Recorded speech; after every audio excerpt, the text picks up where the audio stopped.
All right, everybody, welcome back. Well, as you can see, I decided to go take a little walk, kind of cool myself down, maybe take some sights in while waiting for these two fuckers to show up.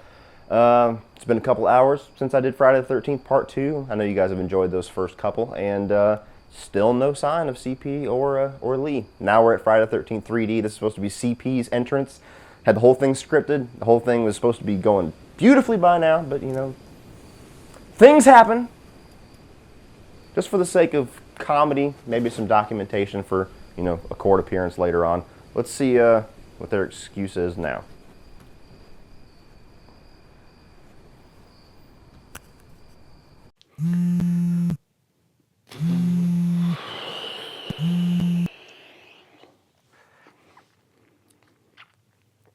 Hey, Cody. Yeah, listen, I'm sorry we couldn't meet up. To be honest with you, actually, Lee and I have even gotten apart. So everything's just hit a fan here. Really, dude? We're going for that angle now? The whole trouble in paradise shit? I know you and Lee never fight. That's all a facade for killer flicks and everybody to enjoy online. You guys talking shit about each other, and, well, mostly you talking shit about him and him responding in his leeway. But, leeway. That should be on a t-shirt. No, I'm not bullshitting you. As a matter of fact, I'm just thoroughly lost. To prove it, I'm looking at trees right now. I'm genuinely looking in a forest. It even feels like some trees are looking back at me. That's how lost I am. Oh, this is awesome. So now you really were on the way. Now you're just lost, right? Yeah, you were lost. You're looking at trees. You know, all the trees look the same. Next, you're going to tell me that you've been going in circles for an hour and you've seen the same tree 5 times. You know how many fucking trees I passed when I hiked 8 goddamn hours up here? I'm not bullshitting you. I don't know where I am. It's almost cartoonish. Well, while we're on the subject of cartoonish, we're on Friday the 13th 3D now. Yes, I've done the first 2. This is supposed to be your entrance. You signed up to do this one. We signed the contracts on Monday, no deviations. You were the only one of us 3 that can sell this movie without making it sound fucking ridiculous. I mean, black bikers in the 80s?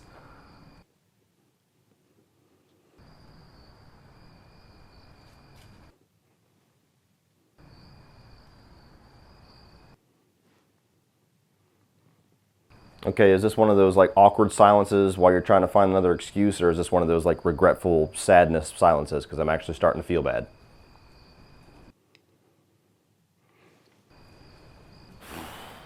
All right, man, look, I'll give you the benefit of the doubt. I'll calm down. I know shit was rotten in Denmark.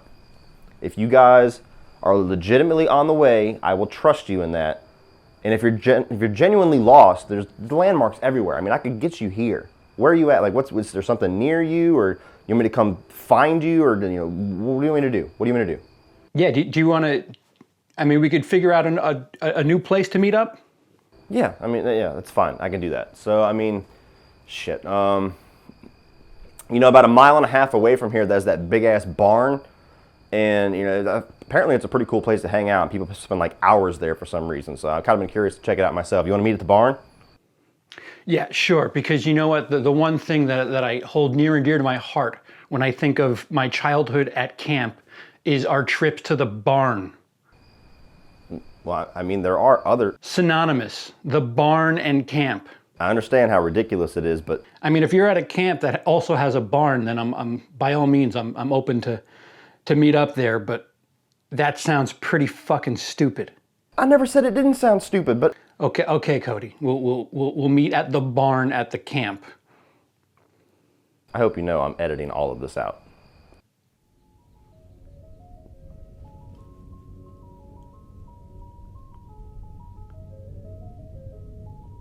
I've got to go.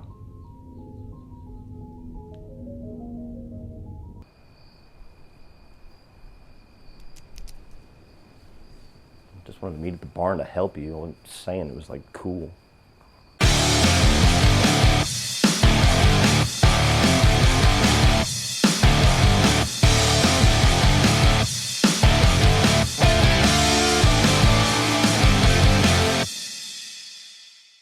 So Friday the 13th Part 3, also known as Friday the 13th 3D, tells the story of a group of co-eds on vacation in a little house by Camp Crystal Lake where Jason Voorhees has taken refuge. Back again, people. Friday the 13th review series still kicking. I got a lot of these mofos to review, so I ain't wasting no time. So Friday the 13th Part 3 3D came out 1 year after Friday the 13th Part 2, which came out 1 year after Friday the 13th. A lot of these movies getting made quickly in succession. Steve Miner comes back to direct. This is one of the big pioneer 3D movies whenever there was a big 3D craze in the 80s. In fact, this movie was such a huge craze because of the popularity of the franchise at the time, the popularity of the character Jason Voorhees, the popularity of slashers in general, and the popularity and added ticket bonus of the 3D glasses. Was the first movie to be able to dethrone E.T. at the box office after weeks and weeks and weeks of being #1. Fun fact. So as a direct continuation of Friday the 13th Part 2, Jason Voorhees survives his wounds from the previous film, finds this little house and barn that you will see prevalently in this movie for most of the runtime, honestly. And he takes refuge and kills the motherfuckers that come to take a vacation there. So as a direct continuation of Part 2, this one kicks off. Jason Voorhees has survived his wounds, big shocker, of the previous films, finds a place to take refuge, people come in, and he has a whole new cast of people to decapitate, cut their arms off, slice them down the middle, all kinds of crazy shit in 3 dimensions. So this is the sequel to me that starts to enter the definite B-movie territory that I feel most of this franchise kind of bathes in. This is one of those so bad that it's good sequels. There's so much charm and goofy fun and 3D fun if you have the patience to wear those red and blue glasses, which I don't, or if you had the classic experience in 1982 to see this on the theaters the way that it was meant to be. All of that wrapped up, this makes this one of the more flawed but more fun sequels in the Friday the 13th franchise. Kicking off with the main thing that I like about Friday the 13th Part 3, Richard Brooker.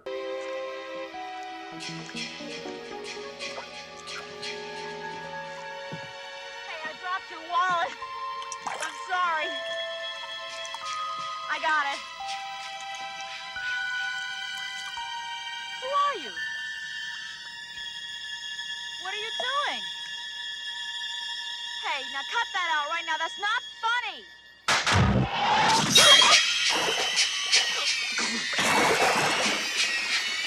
Richard Brooker is an awesome Jason and a very underrated Jason. Nobody ever mentions that guy when you talk about best Jasons. You always hear Kane Hodder. You always hear Kane Hodder. You hear Ted White once in a while. You got people like myself that think Derek Mears is the most badass Jason. You never hear about Richard Brooker, and this guy was the guy that created the template for what we know and love Jason Voorhees to be.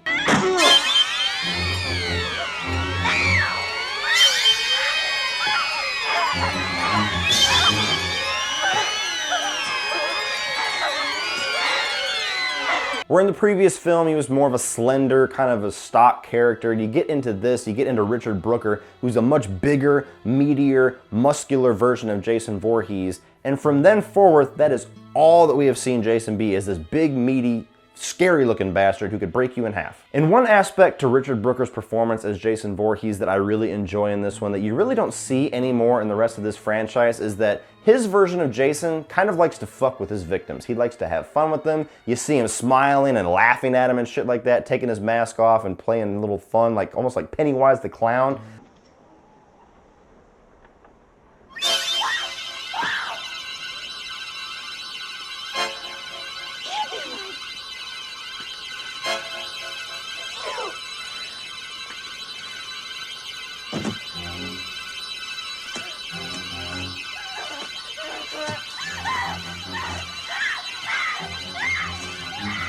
That is a very unique interpretation of this character, and I love it. I love the fact that the Jason Voorhees we get in this enjoys the fact that he can whoop your ass in a second and make your eye fly into the screen. And while we're talking about Jason Voorhees, Friday the 13th 3D is famous for birthing the hockey mask look of Jason Voorhees. Complete accident. The hockey mask was just on set. I think one of the special effects guys or one of the producers or something had some hockey equipment. They needed something to Jason to change into at some point in this movie. They brought the hockey mask in, gave it a try, loved how it looked, and that has been the iconic look of this character from here until now. And the hockey mask just looks badass. It is such an improvement in my opinion over the sackhead Jason, and there is a reason why this has become almost synonymous with Jason. When you think of a hockey mask, I think more people think of Jason Voorhees than they do the sport of hockey. Now, being that this sequel was in 3D, one of the more unique aspects and the thing that they had the most fun and creativity with is obviously the kills. They knew that they wanted most of these kills to have a 3D effect to them.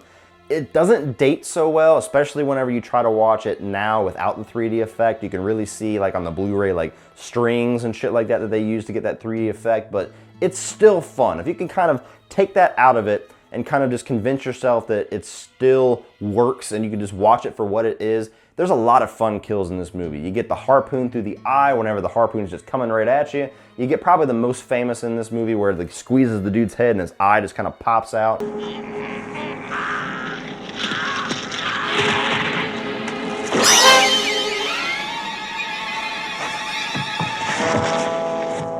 And my favorite kill in this movie is not even in 3D, but it's a badass kill. And that's whenever the weird fucking guy is handstanding and walking around the house, and Jason just splits that bitch down the middle. Andy! Yeah? Are you still out there?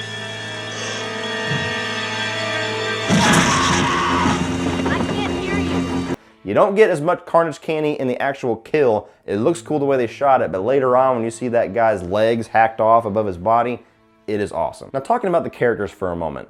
Big dip in acting. Big dip in quality. Big dip in writing.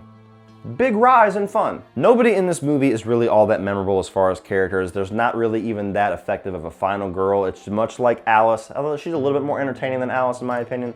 I'm just really not a fan of Alice, I'll just be honest. But she is one of those final girls that just happens to be the last person alive. She doesn't have that punch and that real kind of character growth that Ginny had in part 2, but she's effective as a final girl. The thing that's weird about her though is that they insert this little weird dream sequence story where she has this dream that Jason is chasing her and it really looks like he's trying to rape her the whole time. And that's kind of a fan theory that maybe she got raped by Jason and kind of, you know, put all that shit in the back of her head and now this is like PTSD coming all back again.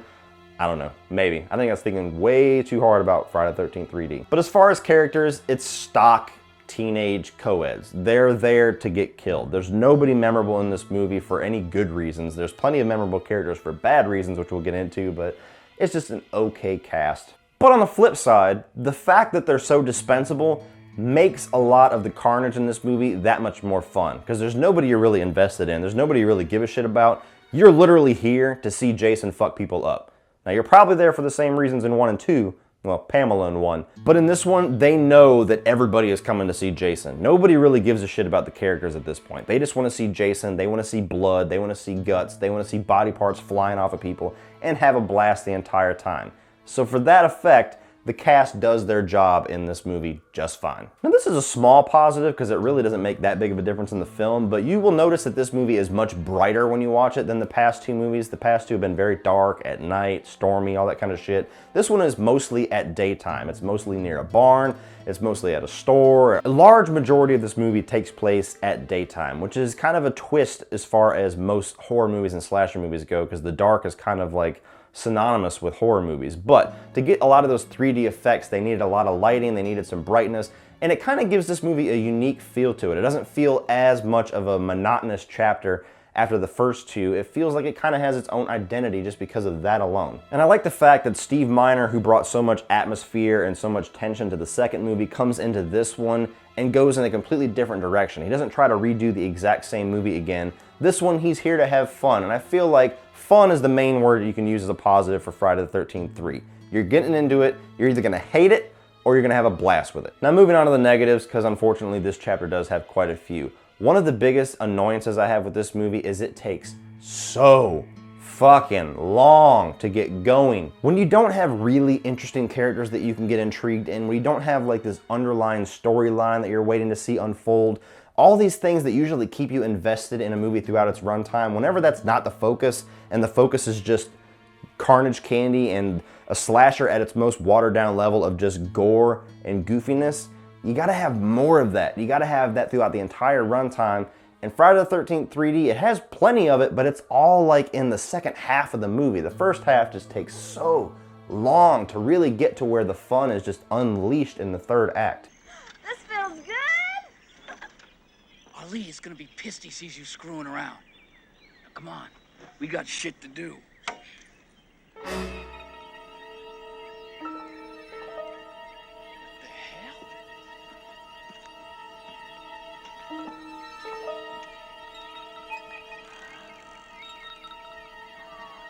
And part of the reason why it feels so long and drawn out is because damn near 3/4 of this movie takes place in a fucking barn. It's almost a running joke with this chapter that it's Friday the 13th Part 3 in a barn. Like, it's so ridiculous how many times they go back to that goddamn barn. The main characters get to this vacation spot and they hang out at the barn. They go to try to have some flirtation and stuff like that at the fucking barn. They're swinging off the little rope trying to have some childhood fun at the barn. They go to a store and piss off a motorcycle gang. Motorcycle gang comes back for revenge and hangs out in the barn. Even most of the climax of this movie, the money shot scenes, are in the fucking barn. Now don't get me wrong, there's horror movies out there that can use an isolated setting like that to its advantage. This is not one of them. Now I've dove into some of my negatives with the characters, but there's one character in particular that I really need to spend some time on. And it's not for the reasons you would expect.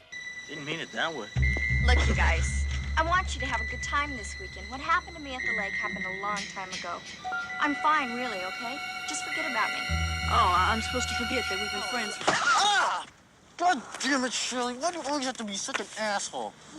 I beg your pardon. I'm not an asshole. I'm an actor. Same thing. Yes, Shelly. Most people that have a problem with the characters in this movie, they point at that motherfucker. They point at Shelly as the big annoying character. They say that he's the worst character in this movie, one of the worst characters in the franchise. And I actually disagree. I think for the tone this movie goes for kind of the goofiness, and to kind of break up the monotony of this very stock, cliche cast, I think Shelly works really well to kind of inject some of that goofiness and fun into it.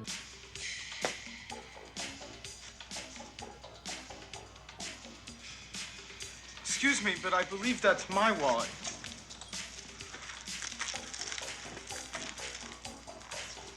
Make a wish. Can I buy you two guys a beer or something? Where my huge, gigantic negative comes from is that we do not get a huge payoff at seeing that annoying fucker die by Jason's hands. He shows up with a slit throat, and that's all we get. Why would you not utilize a character that is going to annoy your audience like that and give him one of the biggest payoffs and having a fucked up death by Jason Voorhees? Talk about blue balls. And unfortunately for this film's legacy, as it gets older and it ages, the 3D effects really get in the way of this movie. I'm sure it was awesome when you saw it in 1982 in the theaters. It probably made this movie so much more fun. If they had a legit 3D Blu-ray, which they probably will never do, it probably would be so much better to watch it at home and get that effect and make the fun aspect of this movie that much more fun and entertaining. But trying to watch a 1982 3D movie in 2D in Blu-ray, man, does it highlight the flaws in the effects that they used in the 3D movie. And really take you out of the film in some spots whenever it is an obvious 3D effect of a guy trying to put a post through the camera and it just holds on that shot for an awkwardly long time. It doesn't age well. It's just how it is. And on to my last two negatives, which are going to kind of echo my last two negatives in my previous review, although this one is much to a smaller degree. As far as the fuck continuity thing that keeps going on in this franchise so far, how did Jason suddenly go from this backwoods guy with long hair and a certain look to him to suddenly being completely bald and looking exactly like he did as a kid? Now, I understand that's really more of a flaw with part 2 for making him look the way that he did, all hillbilly-like, which I'm not a fan of. But whenever they get to the look of Richard Brooker's Jason, which is a better look for Jason, they give no explanation how hours later he goes from hillbilly Jason to Richard Brooker Jason. Minor annoyance, and I'm sure some of you are screaming at the fucking comment section right now like, really? You're gonna nitpick that of all things in this movie? Yes. Yes, I am. Just a small annoyance, but I did feel like mentioning it. Continuity is non-existent here. And on to my last negative, you know it's coming. I've warned you about it in the previous reviews, and it's still prevalent here. God damn, that fucking dream sequence, second ending shit that they keep doing with these Friday the 13th movies. I hate it. I hate it so much. Much less egregious in this one, because it's not like this huge payoff gets kind of washed away or anything like that. But again, great ending for the goofiness of this movie, and you swap it out for an ending that just feels superfluous. You have Jason looking out and doing the little Richard Brooker thing where he's kind of smiling and looking at her, runs outside to try to get her in this canoe, And as an echo ending to the original Friday the 13th, Pamela Voorhees' decrepit, worm-infested, nasty-ass body comes up and grabs our final girl, pulls her down into the lake.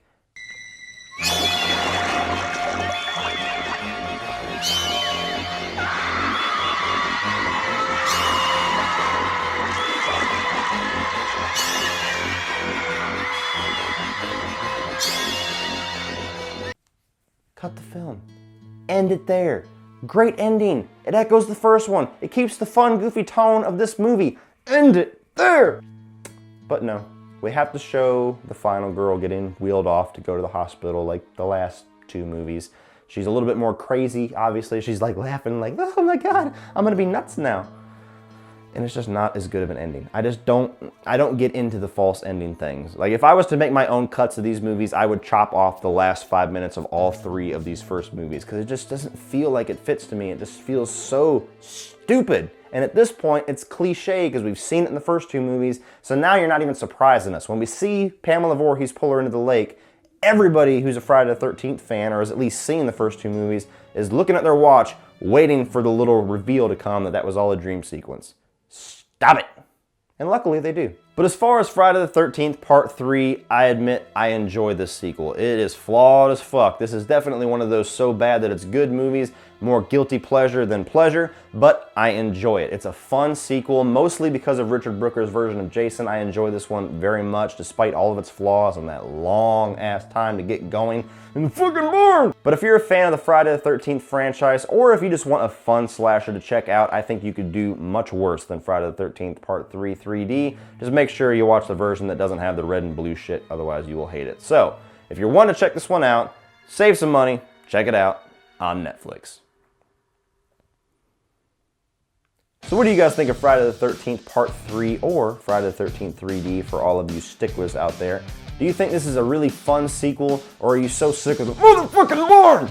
Put all your thoughts on Friday the 13th 3 down in the comment section below, guys, and we will talk about this fun but flawed sequel. Please like and share this video. Hit that subscribe button if you're not already a subscriber. That way you get to stay tuned for the rest of these Friday the 13th reviews. If you want to check out some of my social media links, you can check out in the video description below for Facebook, Instagram, Twitter, and my Patreon page, which is the best way to support this channel and get awesome exclusive content for your eyes only if you decide to be a patron. If you want to check out some more of my videos, guys, including the rest of this Friday the 13th review series, you can check it out by clicking right over here.